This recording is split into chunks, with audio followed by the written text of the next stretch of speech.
Here's one for you. Can your pH get too low in your aquaponics system?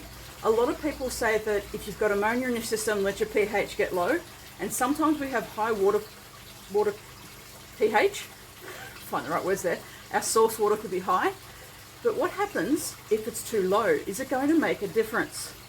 Well, I've actually got an experiment lined up for you because I love being able to demonstrate how things work. It just makes it so much clearer and you can really get it. But I'm going to have a look and let's have a look and see what happens if your pH gets too low.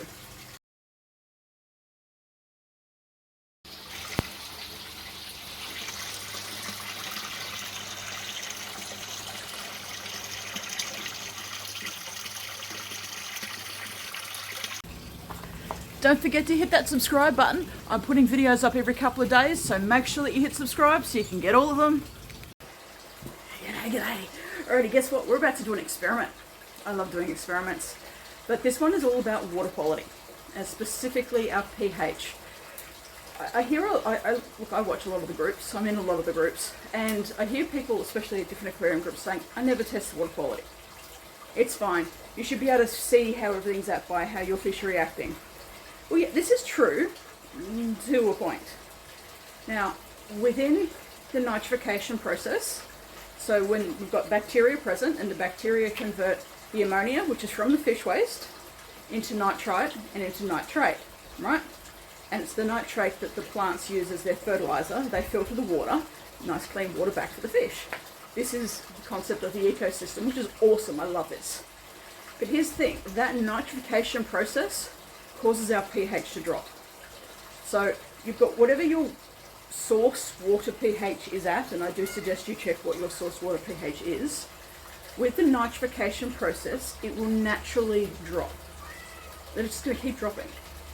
Okay, our freshwater test kit shows us down to 6 as the pH. It doesn't show us any lower. So let's go and have a look at the experiment to show the difference between our pH drop test kit and a pH meter, which has been fully calibrated.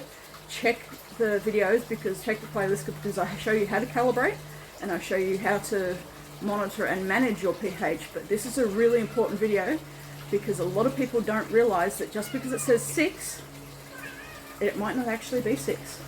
So come on, let's have a look. Now we're going to be inside and having a look at where I do actually most of my water quality. Hey.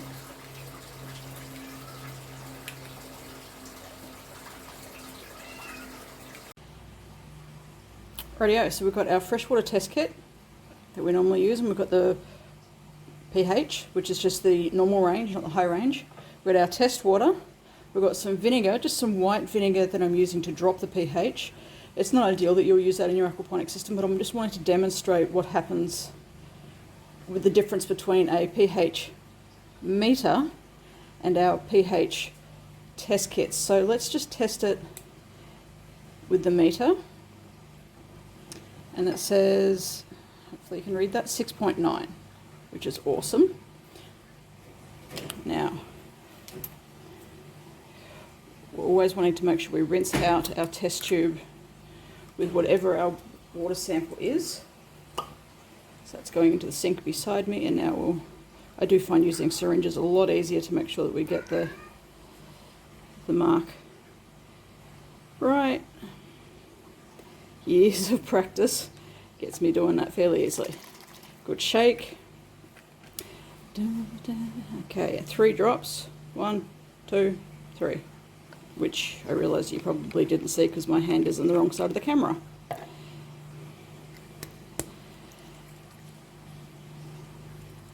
Right, so this is where we compare on the left, and it's saying, you know, it's a different light on the camera, but it's actually showing 7.2, whereas on the camera I can see it's saying 7.6, but that's okay, because the accuracy here is not what I'm wanting to show you on this front. Alright, so this is some vinegar from the vinegar, but I've taken it out of the container, and we'll add 1 ml, and we'll give that a good mix up. Alright, and we're going to use our meter again. Now remember, it was 6.9, and 1 mil has dropped that down to 4.4. 4.4, which within aquaponics, that will kill off all of your bacteria. Bacteria ideally need to be between 6 and 9. Lower than 6 will start to kill it off. So 1 mil is dropping down to 4.3. But that's not what I'm wanting to show you. What I'm wanting to show you is the difference here. So we'll take another new water sample, the new test tube, cap. Oops, sorry, my clock's going off. Okay, taking out water sample.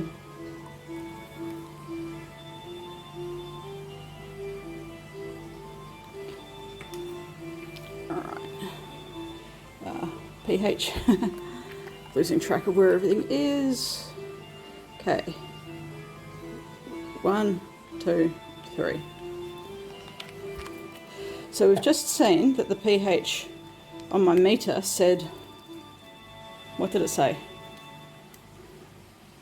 I've already forgotten. It says 4.4, 4.3, right? All right. If you've been doing water testing, you'll see that all we're seeing here is 6, because that's our pH. It's not showing us how badly that pH has dropped. So it dropped from, according to the test kit that we could see on the camera colouring, 7.6 to 6. But it doesn't take you any lower than 6. So if you're not testing and you don't have an actual pH meter, you're not going to know, have you started having bacteria die off.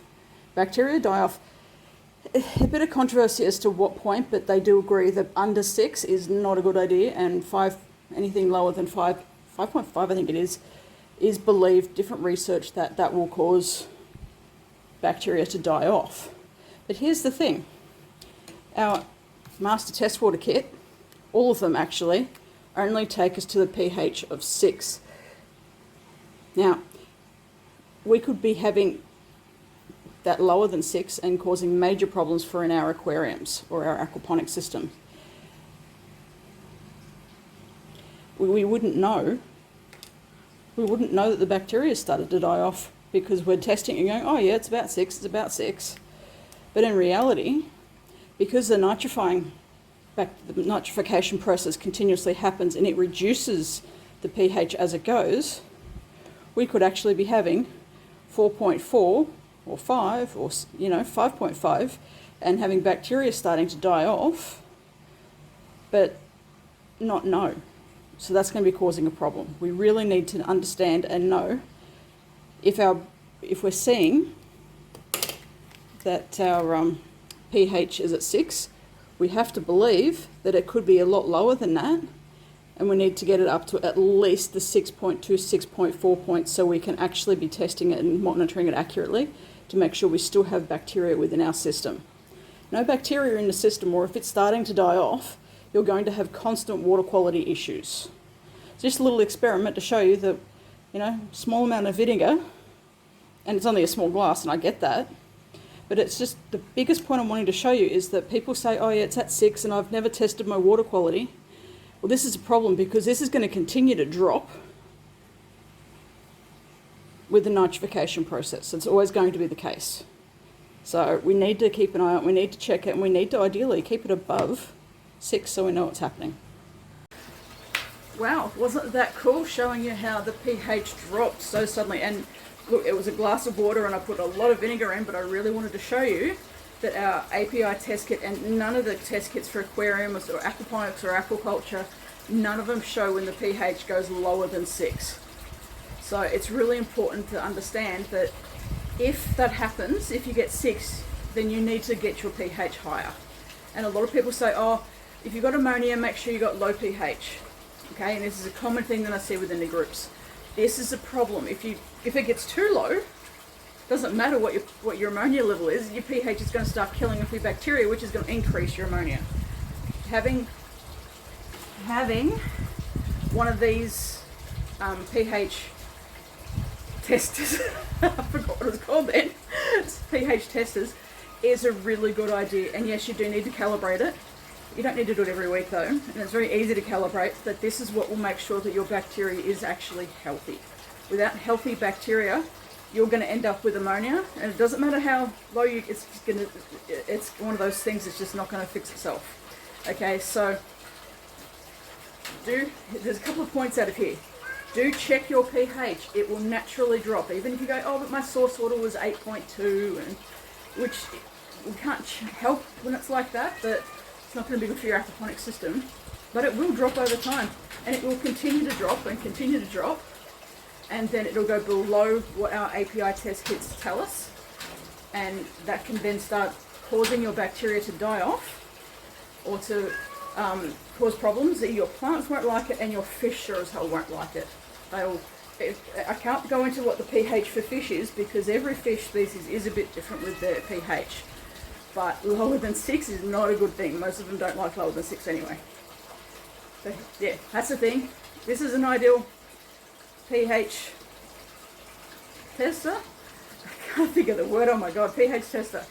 But just because your pH, if you're in one of the kits, it says it's 6, be prepared that it might actually be lower than that. You've just seen, we're not going to notice unless we have some other way of checking. Okay?